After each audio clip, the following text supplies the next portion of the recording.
اعوذ باللہ من الشیطان الرجیم، بسم اللہ الرحمن الرحیم۔ حکیم قیوم خان کلید مطلب یوٹیوب چینل پر اپنے بھائیوں سے مخاطب ہے، اور آج میں اپنے بھائیوں کے لیے حسب وعدہ ایک اور کمبینیشن لے کے آیا، اور یہ کمبینیشن استسقاء یعنی جلندر، انگلش میں اسے اوڈیما بھی بولتے ہیں، اس کے لیے یہ استعمال ہوتا ہے۔ ابھی میں آپ بھائیوں کو اس کا تھوڑا تعارف بھی کراؤں گا کہ استسقاء کیا ہوتا ہے، پھر اس کی جو اقسام ہے وہ بھی بتاؤں گا، اور اس کے جو اسباب ہوتے ہیں وہ بھی، اور پھر علامات اور علاج پر بھی بات ہوگی۔ تو استسقاء کے بارے میں چند باتیں میں اپنے بھائیوں کے ساتھ شیئر کرتا ہوں۔ استسقاء ایک ایسا مرض ہے جس میں جسمانی باقتوں میں غیر طبی طور پر سیال یعنی پانی داخل ہو جاتا ہے۔ اتباع نے بنیادی طور پر استسقاء کی 3 اقسام بیان کی ہے۔ اس میں پہلے نمبر استسقاء لحمی، دوسرے نمبر پر استسقاء ذقی اور تیسری نمبر پر استسقاء طبلی۔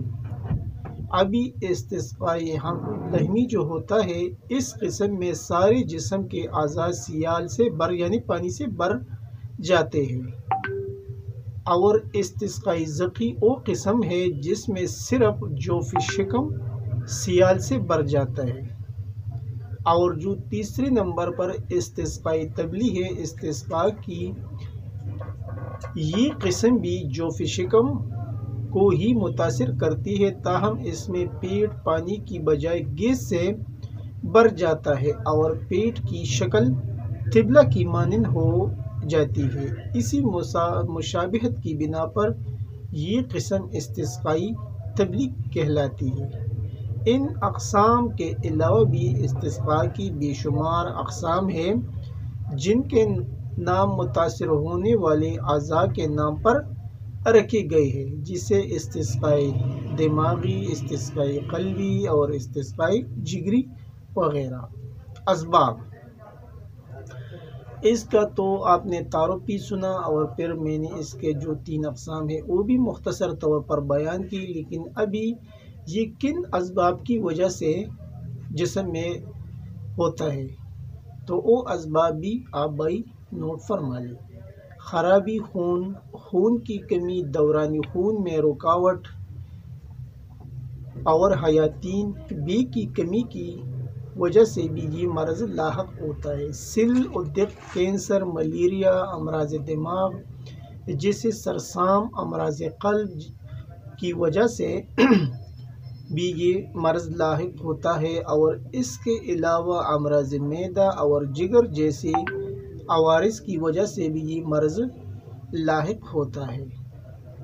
اور اس کے علاوہ اس کے جو اور اسباب ہیں، یہ زیادہ تر اس بندوں کو، ان مریضوں کو لگتا ہے جو زیادہ دیر تک بیٹھتے رہتا ہے، اور جمع، ورزش یا محنت و مشقت کے فوراً بعد ٹھنڈا پانی پینے کی عادت پڑ جاتا ہے اس کو، تو ان لوگوں کو بھی یہ مرض لاحق ہوتی ہے۔ یعنی جو کھانا زیادہ کھاتا ہے، ورزش نہیں کرتا، اور جماع کے بعد فوراً ٹھنڈا پانی پیتا ہے، یا کھانے کے بعد بھی ٹھنڈا پانی کا استعمال کرتا ہے، تو ان لوگوں کو بھی یہ مرض لاحق ہوتا ہے۔ نیز بعض حاملہ خواتین بھی اس عارضہ میں مبتلا ہو جاتی ہے۔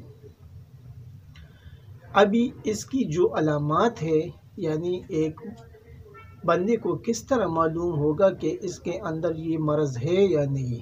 اقسام اور متاثرہ عضو کے لحاظ سے علامات میں اختلافات پایا جاتا ہے۔ زیادہ تر افراد استسقاء ذقی میں ہی مبتلا ہوتے ہیں، جبکہ دیگر اقسام شاذ و نادر ہی دیکھنے کو ملتی ہے۔ علامات فارقہ: استسقاء ذقی میں پیٹ مشک کی مانند، یعنی جو مشک ہوتا ہے جس کے اندر پانی ڈالا جاتا تھا پہلے زمانے میں، اس کو ہم مشک بولتا تھا، اور ایک مشک ہے وہ الگ چیز ہے، یہ مشک ہے، یعنی مشک کی مانند پھول جاتا ہے اور ناپ باہر نکل آتی ہے۔ پیٹ ہلانے یا پہلو بدلنے سے پانی کی لہریں محسوس کی جاتی ہے۔ اگر مریض کے پیٹ کو ٹھوک کر دیکھا جائے تو پیٹ سے پانی کی آوازیں آتی ہیں۔ استسقائی لہمی میں جسم پر خاص قسم کی سوجن ہو جاتی ہے، جلد سرد، چمکدار اور تنی ہوئی ہوتی ہے۔ اگر انگلی کے ساتھ بدن کا کسی حصے کو دبایا جائے تو گڑا سا پڑ جاتا ہے، جو کچھ عرصہ رہنے کے بعد خود بخود ٹھیک ہو جاتا ہے۔ اس قسم میں پیشاب کی رنگت سفیدی مائل ہو جاتی ہے اور مریض کو دست بھی آتے ہیں۔ استسقائی طویلی میں پیٹ پر ہاتھ مارنے سے طبلی کی طرح سے آواز آتی ہے، مریض کو سانس کی تنگی سی آتا ہے اور اس کی نبض بھی ضعیف ہو جاتی ہے۔ ابھی اس کے اندر جو میڈیسن استعمال ہوتی ہے وہ بھی آپ بائی نوٹ پر معلوم۔ پہلے نمبر پر آپ کو یہ لینا ہے معجون دبید الورد، یہ آپ کسی بھی کمپنی کا لے سکتے ہیں۔ اور دوسرے نمبر پر یہ اکسیر جگر، یہ آپ کو لینا ہے، یہ قرشی والوں کا آتا ہے۔ اور تیسرے نمبر پر آپ کو یہ لینا ہے حب تنکار، یہ بھی آپ کسی کمپنی کا لے سکتا ہے۔ ان تین چیزوں کے لینے کے بعد اس کا جو طریقہ استعمال ہے، یعنی جو معجون دبید الورد ہوتا ہے وہ 1 چمچ ہمراہ عرق مکو کے ساتھ آپ کو لینا ہے، یعنی عرق مکو نصف کپ کے ساتھ آپ اسے استعمال کریں اور صبح و شام لینا ہے۔ اور اکسیر جگر بعد از غذا 2 چمچ چائے والا آپ کو پانی کے ساتھ لینا ہے۔